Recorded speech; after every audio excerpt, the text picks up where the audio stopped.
Hello everyone, I'm Ashley at the Silver Bay Public Library, and I am back once again with story time for you guys to enjoy.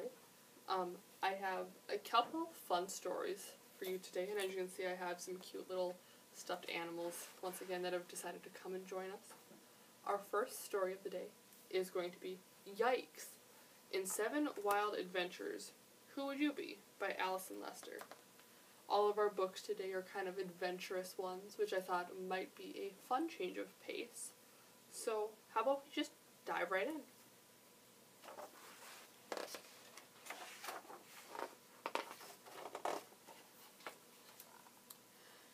In a raging storm at sea, who would you be? Salty Scott, the captain trying to bring his ship around? La Canita, singing in a clinging velvet gown? Sparrow Cripps, the cabin boy, skinny, small, and shy? Or Jack the Stirrer, rolling out the pastry for a pie? Bragging of the sharks he slaughtered, Blood and Guts McCoy? The baby heiress playing with a pearl-encrusted toy? Sparkly on his crackling wireless, calling SOS? Or Lady Claire St. Martin and her favorite racehorse, Bess? The captain sings a love song as he goes down with his ship to the overweight soprano who has made the lifeboat tip. The cabin's boy's a hero, he's pulled a dozen in, while Jack the Stirrer floats away astride a biscuit tin. The sharks have called it even with Blood and Guts McCoy, and the richest baby in the world is bobbing like a buoy. Sparky perches on a rock to send an orange flare, but the lady and her thoroughbred have vanished. Who knows where? In the Wild West, who would you be? Billy Joe Coyote with a saddlebag of gold, Little Wolf, her partner, riding recklessly and bold, Dirty Socks O'Lachlan, who has never had a bath, or Tracker Eddie following a cougar down a path? Bad and Sins, the evil twins who ride with dirty socks, the smiling Spanish dancer as silent as a fox. Perhaps you'd be the sheriff riding shotgun on the coach, or shuffling Sal the card sharp, showing off her diamond brooch. Little Wolf leaps fearlessly to stop the horses bolting, and the cougar gnaws O'Lachlan. The smell is quite revolting. Billy spurs her buckskin mare across the yawning gap, and Tracker Eddie dangles from his own ingenious trap. A rattlesnake surprises bad, one twitch and he'll be dead. For target practice, Sal shoots the sombrero off his head. The sheriff drops a rope around Sins, but when the dust has cleared, the dancer and the priceless diamond brooch have disappeared. Under the big top, who would you be? The flying fabuloso, hurtling through space, straight and steady on the high wire, antimatter grace? Trixie Rider bareback on her famous dappled grays, or the daring human cannibal who's seen far better days? Vesuvius breathing fireballs from his badly blistered lips, Atlas striding powerfully with 7 on his hips? Lenny Little trembling in the corner of the cage, or Catra lashing desperately to curb the leopard's rage? Fabuloso's missed his swing and head towards disaster, but the cannonball flicks out a rope when he goes falling past her. Vesuvius makes a wall of fire to keep the cats at bay, and a pyramid of sturdy dwarves helps Atlas save the day. Distracted, Grace slips off the wire and tumbles like a leaf, but breaks her fall on Trixie's grays as they trot underneath. Little Len is safe, although his trousers have a rip, but all that's left of Catra is her silver-handled whip. In the frozen north, who would you be? You know, it gets pretty cold here in the winter, too. Would you be Missing Toes O'Reilly on a lone prospecting trip?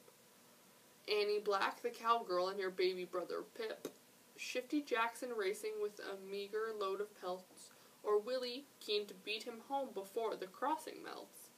Georgia Swift, the Mountie, tracking down her man? A hard, embittered contract killer known as Deadly Dan? Maddie Waters whistling as she paddles down the stream, or the lost and frozen traveler trying not to scream?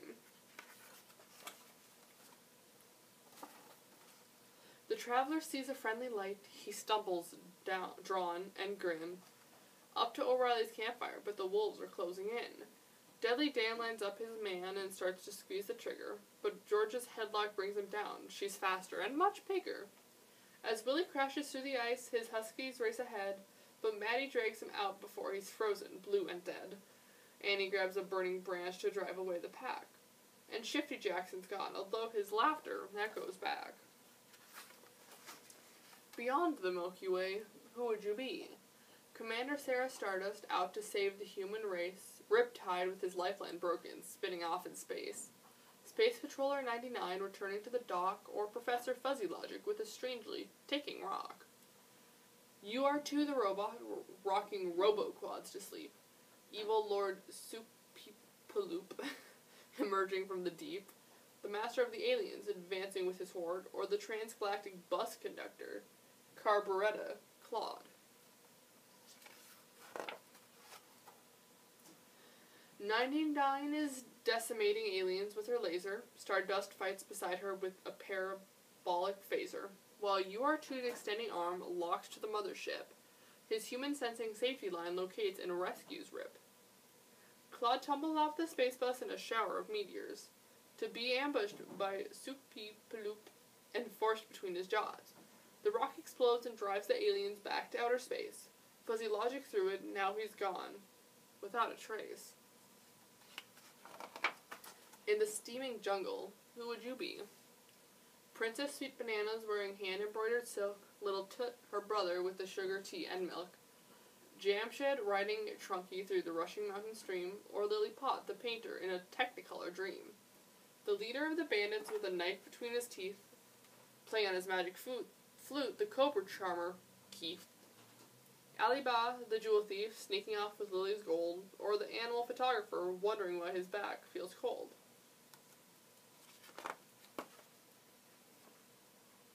The bandits leap from hiding, but a tiger brings one down, and Toot knocks out another with his sister's silver crown.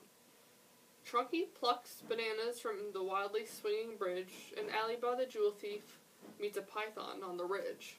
When Lily wakes, a hissing snake strikes terror in her soul, but Keith the charmer plays a tune and lures it to his bowl. The photographer has taken an extraordinary snap, but Jamshed isn't in it, just his slowly sinking cap. In a Transylvanian castle, who would you be? Fatal Borg the butler with pale and clammy skin, Gory Lip the housemaid saying, "Darlings, do come in." Ernstine and Thomas sent to stay the night, or a helmet with his dribbling hound that seems inclined to bite. Long-dead cousin Wilma howling in the hall, Farty Schmitz the hunchback climbing up the wall. Segundo Hand, who's friendly despite his scars and stitches, or Little Min and Warty Nose, two antiquated witches.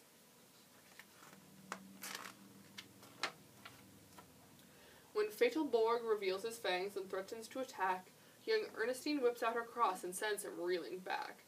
Thomas grabs his pointy stick as Gory nears the bed, and pokes it in her wicked heart to kill the vampire dead. Farty Schmitz the hunchback slips and plummets through the night, while Little Min and Warty get their witchy mixture right. Helmut and his hound are chasing Wilma to the wood, but Segundo Hand has disappeared, presumably for good. And here's what happened. Bess swam bravely through the waves, and Lady Claire clung tight. They struggled in the foaming seas for 2 days and night. The ocean finally washed them up along the Ivory Coast, where Claire trains polo ponies, but she loves Bess the most. The Spanish dancer who stole the brooch, determined to be wealthy, but money can't buy happiness or even keep you healthy. Despite a life of luxury, she started feeling queer. The brooch was an unlucky one. She died within a year. Catra felt a coward, leaving Lenny to his plight, but her nerves were shot to pieces and she couldn't sleep at night. She went to live a wholesome life, avoiding sweets and fats, and ran a home for lost dogs, having always hated cats. Shifty thought he'd pulled a Swifty, stealing Willie's sled. He'd seen his rival crashing and assumed that he'd be dead. "This pile of pelts will make me rich," he yelled. "I'll be the winner." But down the track, a grumpy grizzly guzzled him for dinner. Oh. Outer space is dangerous. the going can be rough. Professor Fuzzy Logic finally knew he'd had enough. He hopped aboard a space bike and headed back to Mars, where he hosted a television show explaining quarks and stars. When Jamshed lost his balance and the current swept him south, Bananas pulled him out half drowned and gave him mouth to mouth. From that moment it was obvious they were made to love each other, so they rode away on Trunky, waving farewell to her brother.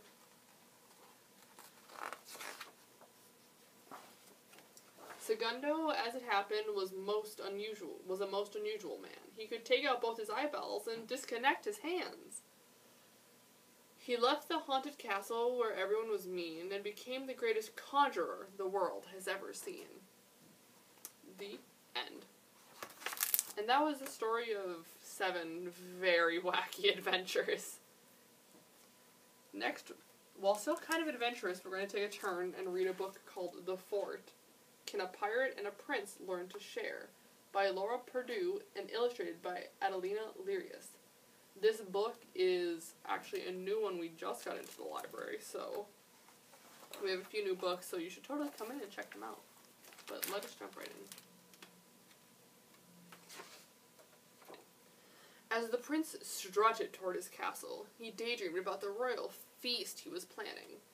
He imagined music and food and fun with friends.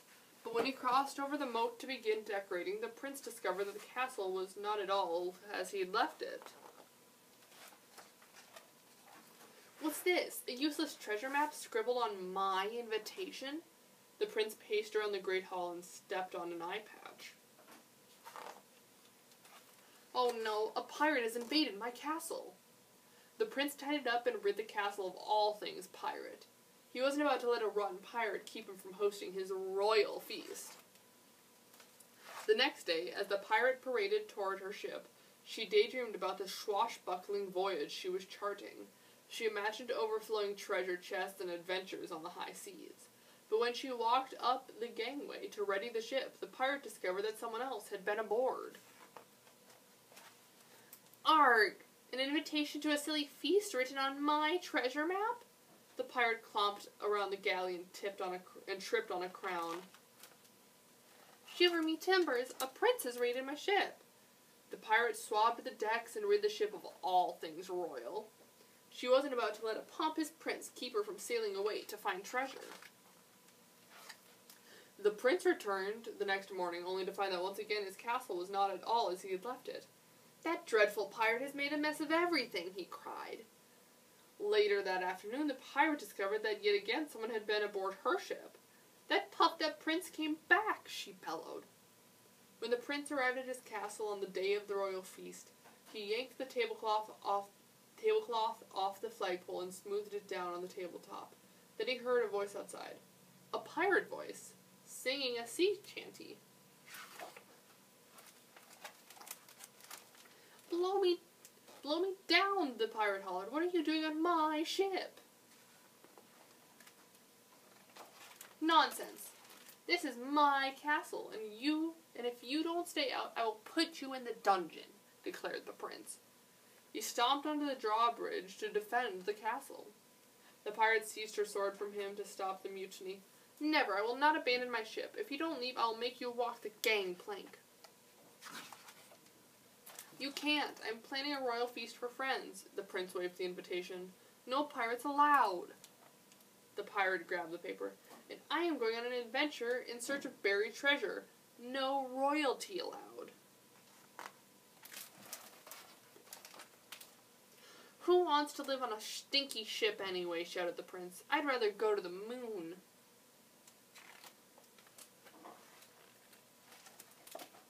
They both eyed the fort. Aye, she said, a voyage into space? On a spaceship, he asked, imagining being the mission commander, guiding their spacecraft and orbiting Earth together. Yes, on this spaceship, she agreed, imagining being the chief scientist, leading space exploration and making new scientific discoveries. Close the hatch. The 2 astronauts prepared the spaceship for launch. She inspected their space helmets. He adjusted their oxygen hoses.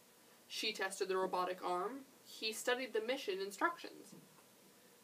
Mission control, ready for departure. 10, 9, 8, 7, 6, 5, 4, 3, 2, 1. And they blasted off to space. And that is the story of the fort. That was a pirate ship, a castle, and then a spaceship. How cute. And then, as I mentioned, we have a little guest here. This little boy's name is Elliott. I actually have 2 Elliots with me. And we are going to be reading Little Elliott, Big City by Mike Corrado. Some more adventurous things for you guys. Now, Elliott is here to tell us the story. Little Elliott was an elephant. He was different in many ways. Little Elliott loved living in a big city, but sometimes it was hard being so small in such a huge place. He had to be careful not to be stepped on. He had trouble opening doors and he could never catch a cab. Even life at home was a bit challenging, not being able to get things from the freezer, wash dishes, things like that. Still, Elliott enjoyed the little things, small treasures, and most of all, cupcakes. One day, Elliott tried to buy a cupcake, but no one noticed him. They couldn't see him over the counter. A little girl seemed to take notice. Walking home, Elliott was so sad that he barely noticed a thing, until he saw someone even littler than him who had an even bigger problem. It was a mouse. "Hello, Mouse. What is wrong?" asked Elliott. "I am trying to reach some food, but I'm too small," said Mouse, "and I'm so very hungry." "I can help," said Elliott, who boosted the mouse up to reach his food. Elliott felt like the tallest elephant in the world. The next day, Mouse came with Elliott to the bakery, and they bought a cupcake. Finally, Elliott got his cupcake. And something even better. A friend. That was so cute. And it says on the back here, "What's better than a cupcake? A friend to share it with." I'd want my own cupcake, but it's still cute. The next book we're going to read also features our lovely friend here, Elliott, and it's called Little Elliott, Big Family by Mike Corrado.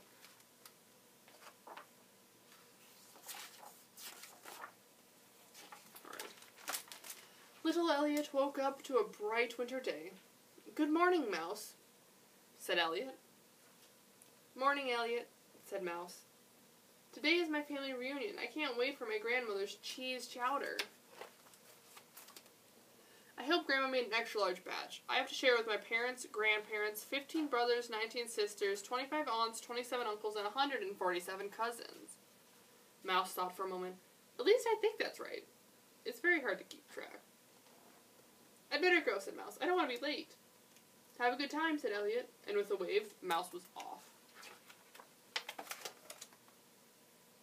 The house was quiet and empty.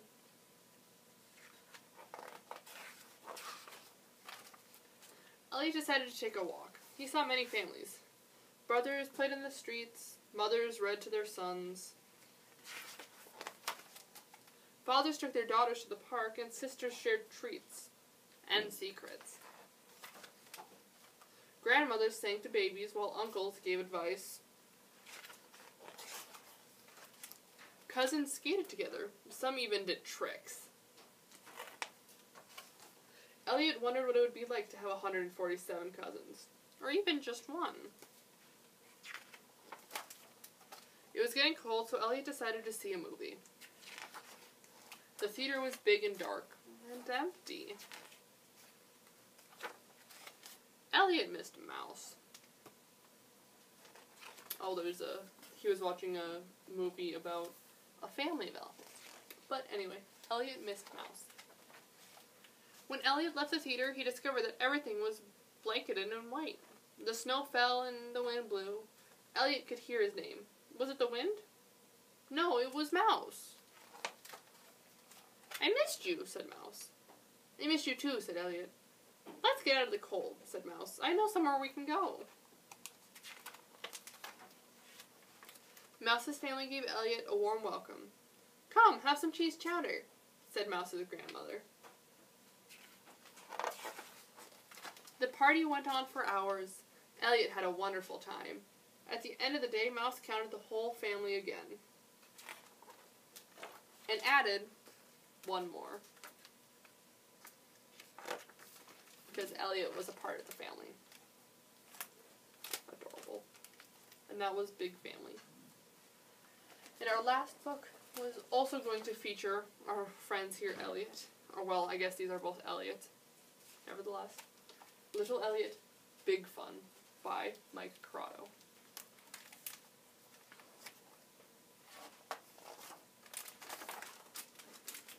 Little Elliott and his best friend, Mouse, were heading to the far edge of the big city.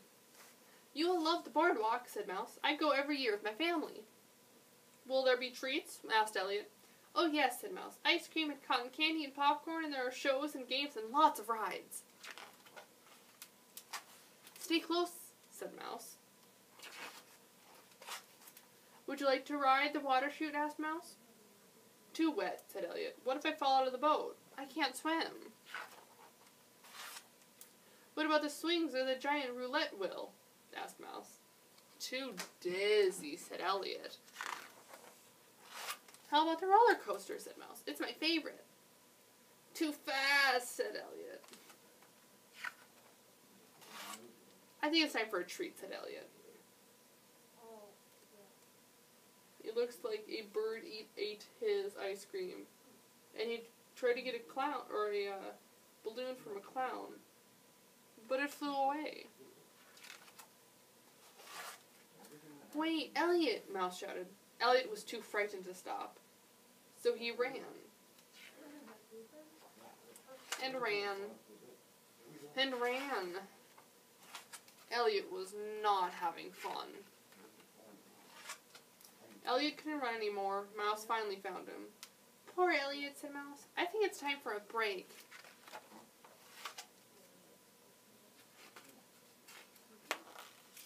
So Elliott ate an ice cream cone, and Mouse built a sand castle. Feeling better? Asked Mouse. Much better, said Elliott. But I wish there was a ride that wasn't fast or dizzy or wet. I have an idea, said Mouse. Elliott was nervous, but Mouse patted his head. I'm not so sure about this, said Elliott. What if it's too windy and we blow away? What if one of the wheels comes loose and we roll into the ocean? What if something happens?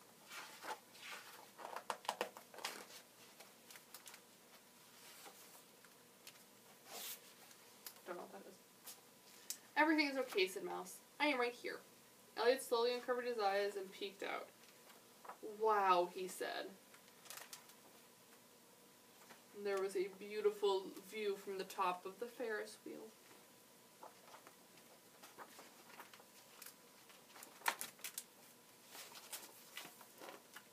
Finally, Elliott was having fun. So was Mouse. What was your favorite part of the day? Asked Elliott. Being with you, said Mouse. Mine too, said Elliott. Being with you is my favorite part of every day. And that was Big Fun with Elliott and his friend Mouse. So, thank you guys so much for listening. I hope you enjoyed the stories I picked out for you. Make sure to watch the other videos. We also post Mondays, Wednesdays, and Fridays. So there'll be more videos and stories coming out this week. So, I hope you guys enjoy and have a good day. Bye-bye.